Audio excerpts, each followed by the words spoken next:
Radhe Radhe friends. आज हम बनाएंगे बहुत ही टेस्टी और बहुत ही सॉफ्ट, मुंह में घुल जाने वाली नारियल की बर्फी, वो भी सिर्फ दो ही चीज़ों से।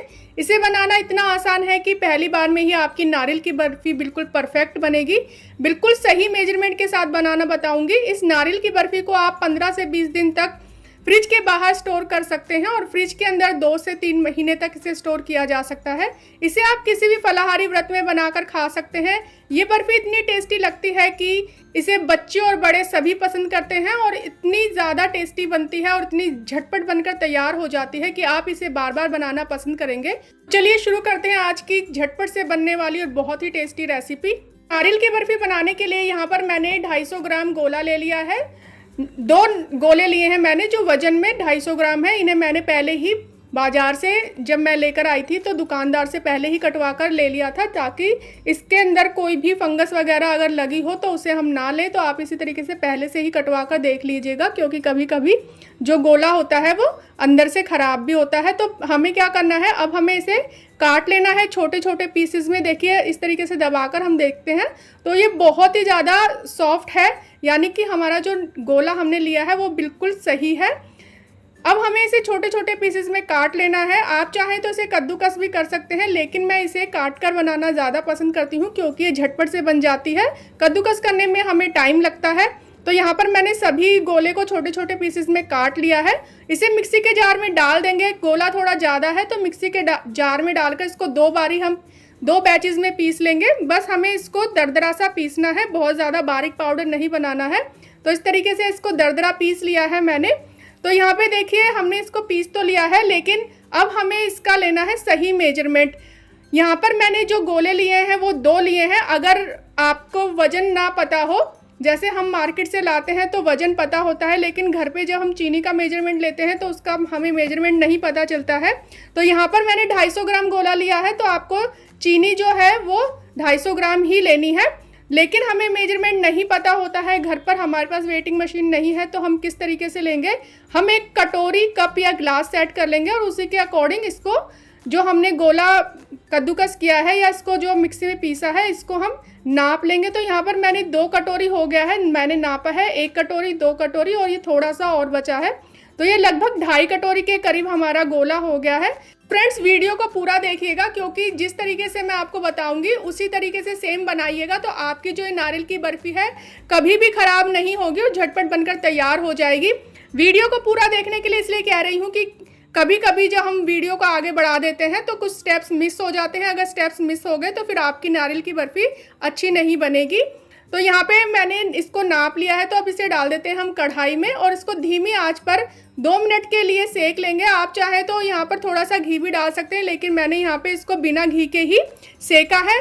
बस 2 मिनट सेकना है धीमी आंच पर, इसको जलाना नहीं है। बस इतना ही गर्म सा हो जाए और इसमें अच्छी सी खुशबू आने लगे, इतना ही हमें सेक लेना है इसको। तो यहाँ पे सेकते सेकते मुझे 2 मिनट हो गए हैं और इसमें अच्छी सी खुशबू आने लगी है। गैस की फ्लेम को हम ऑफ कर देंगे और इसे दूसरे बर्तन में निकाल लेंगे। तो यहाँ पर मैंने इसे बर्तन में निकाल लिया है और इसको निकाल कर हम साइड में रख देंगे और इसके बाद दूसरी तैयारी करेंगे हम। तो यहाँ पर हमें बर्फ़ी बनाने से पहले हम क्या करेंगे, एक ट्रे या थाली को घी लगाकर अच्छे से ग्रीस कर लेंगे, क्योंकि हमें इसी के अंदर बर्फ़ी जमानी है। तो आप कोई भी थाली या ट्रे ले लीजिएगा। मैंने यहाँ पे थाली ली है और उस पर घी लगा देंगे और घी लगाकर हमें इसे ग्रीस कर लेना है, क्योंकि हमारी जो बर्फ़ी बनेगी वो फटाफट से जमना शुरू हो जाएगी। अगर हम बाद में घी ग्रीस करेंगे इसे तो फिर वो कढ़ाई में ही जमना शुरू हो जाएगी, इसलिए आप पहले से ही से ग्रीस कर लीजिएगा।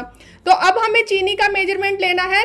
तो यहाँ पर हमारी जो गोला था वो 2.5 कटोरी हुआ था, तो 2.5 कटोरी का आधा हमें यहाँ पे चीनी लेनी है, तो यानी 1.25 कटोरी हमें चीनी लेनी है। और पानी का जो मेजरमेंट है वो उससे भी आधा लेना है, यानी कि यहाँ पर मैंने पौना जो कटोरी है वो पानी लिया है। हमें ध्यान क्या रखना है, जितना गोला है, जितनी कटोरी या जितनी कप हमारा गोला है उसका आधा चीनी लेनी है और उसका आधा ही हमें पानी लेना है। तो यहाँ पर इसको लगातार हम चलाते रहेंगे। गैस की फ्लेम को हाई रखेंगे। हाई फ्लेम पर हमें इसे एक तार की चाशनी बना लेनी है। तो यहाँ पे फ्रेंड्स आप देखते रहिएगा एक तार की चाशनी हमें किस तरीके से बनानी है। इसको लगातार चलाते चलाते हमें इस तरीके से चेक करना है पलटे से। तो यहाँ पर हम देख लेते हैं जो इसका जो चाशनी है वो गिर रही है, तो एकदम से गिर रही है।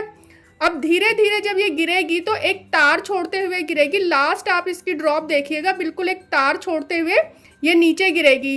तो जब आपकी चाशनी इस तरीके से बनकर तैयार हो जाए तब तक आपको इसको पका लेना है। तो देखिए लास्ट ड्रॉप जो गिर रही है वो एकदम तार वाली गिर रही है। तो हम यहाँ पर एक बार फिर से चेक करके दिखा देती हूँ मैं आपको उंगलियों के बीच में। जब 2 उंगलियों के बीच में आप इसको दबाएंगे तो तार बनना चाहिए। तो बस हमारी चाशनी बिल्कुल परफेक्ट बन गई है।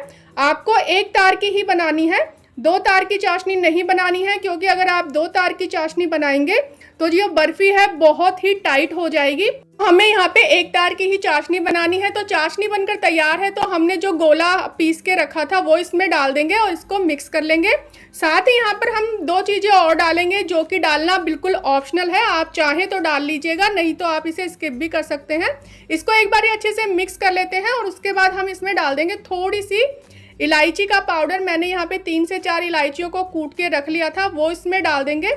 और साथ ही मैंने यहाँ पर डाला है आधी छोटी चम्मच के करीब सफ़ेद मिर्च का पाउडर। जैसे काली मिर्च होती है वैसे ही सफ़ेद मिर्च होती है। अगर आपके पास सफ़ेद मिर्च ना हो तो आप काली मिर्च डाल लीजिएगा, क्योंकि हल्की सी काली मिर्च डालेंगे तो थोड़ा हल्का सा तीखापन आएगा, तो मीठे का बैलेंस हो जाएगा। और काली मिर्च और सफ़ेद मिर्च हमारी आँखों के लिए अच्छी होती है, रोशनी तेज करती है। तो अब यहाँ पर हम डाल देंगे 2 चम्मच देसी घी।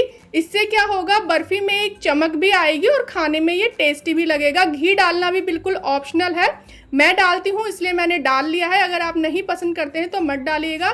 बस इसको हमें जस्ट मिक्स भर करना है, पकाना बिल्कुल भी नहीं है ज़्यादा देर। तो इसको हम निकाल लेते हैं फटाफट से एक थाली में। और देखिएगा धीरे धीरे जो आप निकालते निकालते जो बचेगा बाकी का वो कढ़ाई में ही सेट हो जाएगा। तो बस ऐसे ही जैसे किनारों पर से हमारी चाशनी जमने लगे तभी हमें इसमें गोला मिक्स कर देना है और इसको बस मिक्स ही करना है, ज़्यादा देर पकाना नहीं है। यानी 1 मिनट के अंदर हमारा फटाफट से मिक्स हो जाना चाहिए। और पलटे पे जो लग गई है उसको इस तरीके से साफ़ कर लेंगे और इसको अच्छे से सेट कर देंगे बिल्कुल बराबर। जितनी आपको बर्फ़ी की मोटाई रखनी है उसके अकॉर्डिंग आप इसे सेट कर लीजिएगा। मैंने ना तो ज़्यादा मोटी रखी है और ना ही ज़्यादा पतली रखी है। तो बस इस तरीके से इसे फैला दीजिएगा। वैसे तो नारियल की बर्फ़ी वैसे ही बहुत ज़्यादा टेस्टी लगती है, कोई ड्राई फ्रूट वगैरह की ज़रूरत नहीं है, पर मैं वीडियो बना रही हूँ तो ऊपर से थोड़े से ड्राई फ्रूट मैंने इस पर डाल दिए हैं जिससे कि देखने में सुंदर लगे। ड्राई फ्रूट्स डालने के बाद इसको अच्छे से दबा देंगे जिससे कि ड्राई फ्रूट इसके ऊपर सेट हो जाए। और इसको हम आधे घंटे के लिए या ठंडा होने के लिए रख देंगे। बिल्कुल ठंडी नहीं करनी है, हल्की सी ये गर्म रहनी चाहिए। बस इतनी देर के लिए हमें इसको ठंडा होने के लिए रख देना है, क्योंकि हमें इसमें हल्के गर्म में ही कट लगाने होंगे। अगर ये बिल्कुल ठंडी हो जाएगी तो फिर आप इस पर कट नहीं लगा पाएंगे, क्योंकि ये बिल्कुल सेट हो जाएगी। तो यहाँ पर मैंने इसे 15 मिनट पंखे की हवा में रख दिया था। जिस हल्की इतनी गर्म है कि अगर हम इस पर कट लगाएंगे तो ईजिली कट लग जाएंगे। तो इस तरीके से आप चाकू से कट लगाइएगा और जो धारी वाला चाकू होता है उससे कट बिल्कुल मत लगाइएगा, नहीं तो फिर ये बर्फ़ी जो है हमारी साइडों से बिखरने लगेगी। तो अब हम इसे बिल्कुल ठंडा होने के लिए रख देंगे। जब ये बिल्कुल ठंडी हो जाएगी तब हम इसको निकाल लेंगे। तो यहाँ पे देखिए बिल्कुल ठंडी हो गई है। इस तरीके से आप पलटे की सहायता से या चाकू की सहायता से इसको नीचे से स्क्रैप करते हुए निकालिएगा तो बहुत ईजिली निकल जाएगी। मैं आपको इसको दिखाऊंगी कि किस तरीके से नीचे से बिल्कुल सेट होकर निकली है, बिल्कुल भी थाली में चिपकी नहीं है, बहुत ही क्लीन ये बनकर निकलती है। इस तरीके से अगर आप बनाएंगे तो आपकी बर्फ़ी भी इसी तरीके से सेम बनेगी और बहुत ही टेस्टी बनेगी फ्रेंड्स। तो अगर आपको ये वीडियो ज़रा से भी पसंद आई हो और मेरा जो ये बर्फ़ी बनाने का तरीका पसंद आया हो तो प्लीज़ वीडियो को लाइक और शेयर कर दीजिए। चैनल को अगर सब्सक्राइब नहीं किया है तो सब्सक्राइब कर लीजिए और सब्सक्राइब करने के बाद बेल आइकन को भी ज़रूर प्रेस कीजिए, जिससे कि आने वाली रेसिपीज़ की नोटिफिकेशन आपको मिलती रहे।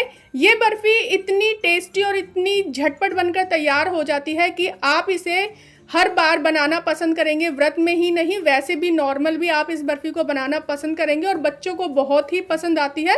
और जब भी आपके घर में कोई मेहमान आने वाले हों और आपके घर में मीठा ना हो तो आप झटपट इस बर्फ़ी की रेसिपी को बना सकते हैं। तो चलिए मिलते हैं एक नई रेसिपी के साथ, तब तक के लिए बाय।